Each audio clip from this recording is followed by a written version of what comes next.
Dear friends and subscribers, Namaskar. During this very pathetic COVID-19 pandemic situation, whenever you go outside, you wear the mask and keep social distance and avoid going and roaming around the areas. Be safe in your home. Fight against COVID-19. So in this session, I am going to talk about nanobiotechnology. Into that nanobiotechnology, we are going to say about nanobiometrics area. What are these nanobiometrics? And under that, we are going to discuss about one of the important concept of biometrics, that is DNA computer. We are going to see about the DNA computer, role of the DNA computer under nanobiometrics. Let us start the session now. So in this session under nanobiotechnology, we are going to see about nanobiometrics, and under nanobiometrics the role of DNA computer.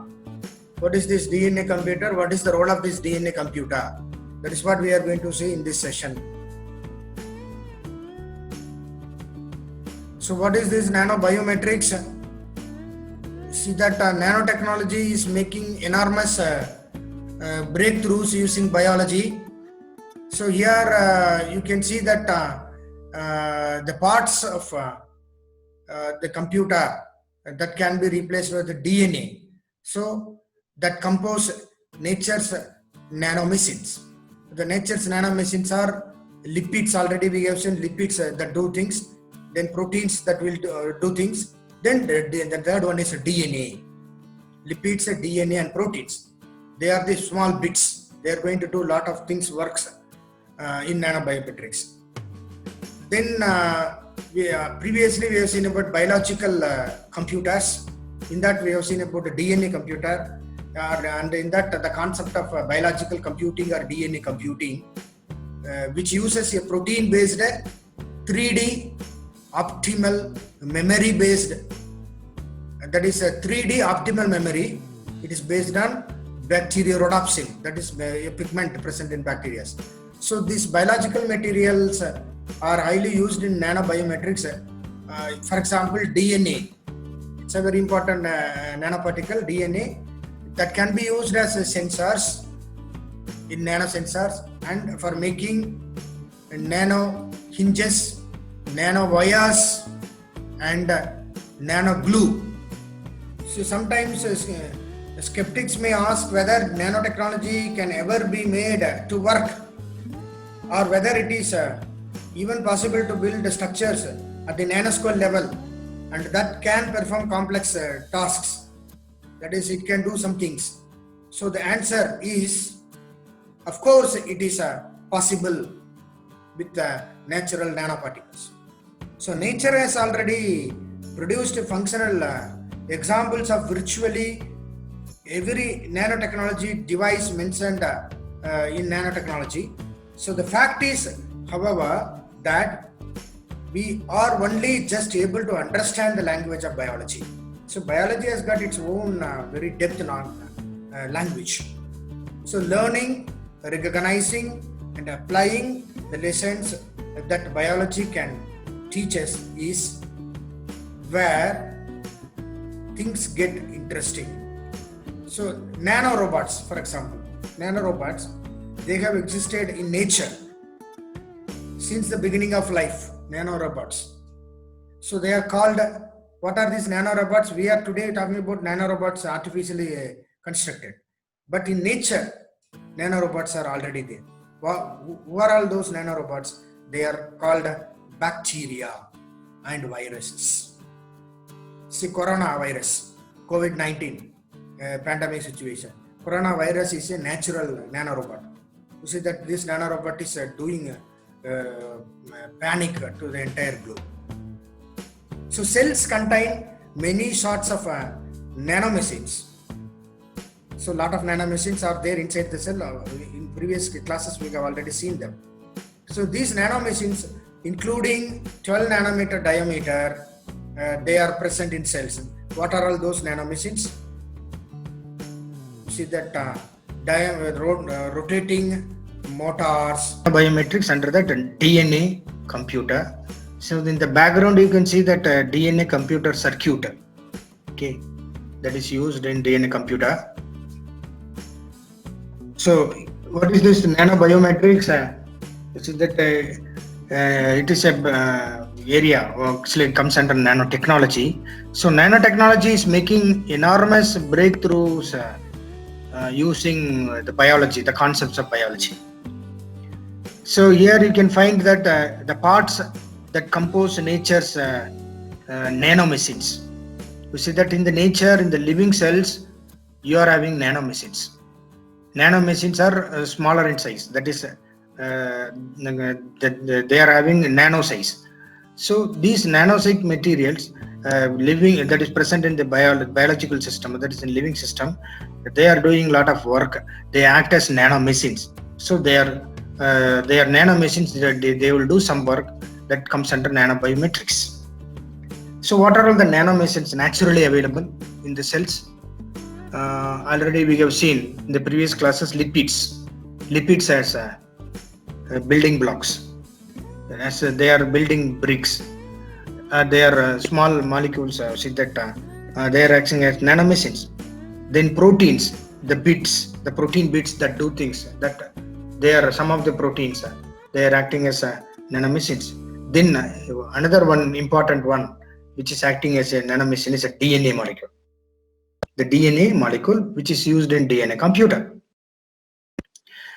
So in a DNA computer, see that the concept of biology is included, and biological computers are created. In biological computers, we have biological computing process, that is computing principle, or DNA computing principle is used. So this biological computing or DNA computing, which uses a protein-based 3D optical memory, the three-dimensional optical memory system, which is used in biological computing. This 3D optical memory based on the bacterial rhodopsin model. Bacterial rhodopsin model we have seen in the previous one. That is under the bits that do things. So using that bacterial rhodopsin model, which is used, the 3D optical memory is used in DNA computer. So these biological materials, for example, such as this DNA molecule or proteins or lipids, whatever it may be, that can be used as sensors. Actually, in nanosensors, DNA is used as sensors, and they are used for making nano hinges. The DNA is used for making nano hinges. They are used in nanosensors. They are used in nano wires and nano glue. So this is what is known as the role of DNA computer. The concept of the DNA computing or biological computing used in nanobiometrics. So if you see that the nanotechnology, the power and possibilities of nanotechnology. So now that is one can able to look at nature to see the staggering possibilities in the nature. So nature is the ultimate nanotechnologist. No one can become a better or best nanotechnologist than nature. For example, you see that skeptics may ask whether nanotechnology can ever be made to work, or whether it is even possible to build structures at the nanoscale level. So these structures can perform complex tasks. So if you ask, the answer is there. The answer is that it is possible. Of course it is possible.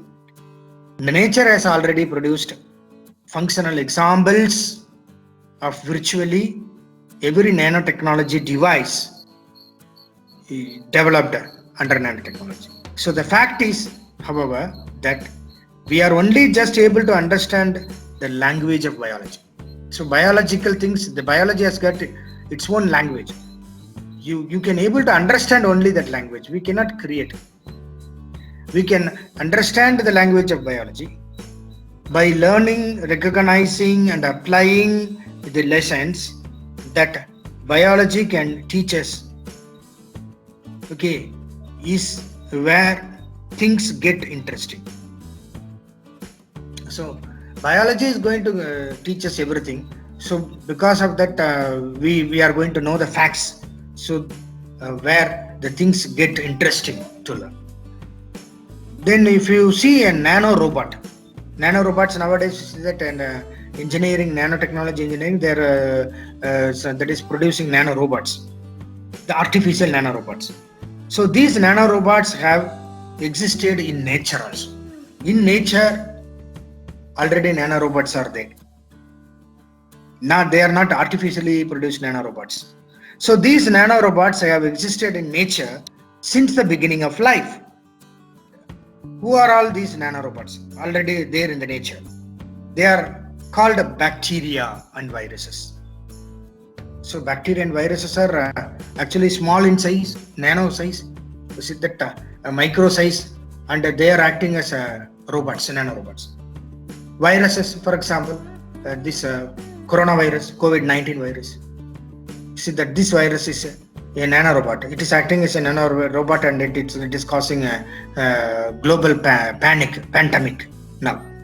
So cells contain many sorts of nanomachines. Several nanomachines we have seen already, including 12 nanometer diameter small nanomachines. They are present in the cell. They are rotating motors present in the cell. For example, a rotating rotor, ATPS, already we have seen ATPS.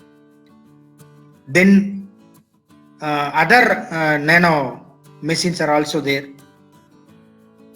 So some other examples from biology that rely on nanoscale organization, that is optical structures on butterfly wings that are highly metallic in appearance.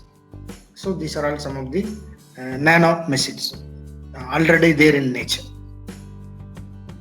So DNA is such a natural nanomachine, and that DNA is playing a very important role in nanobiometrics.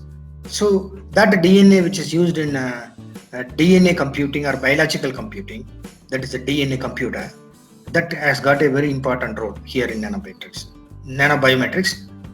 We are going to see that one now.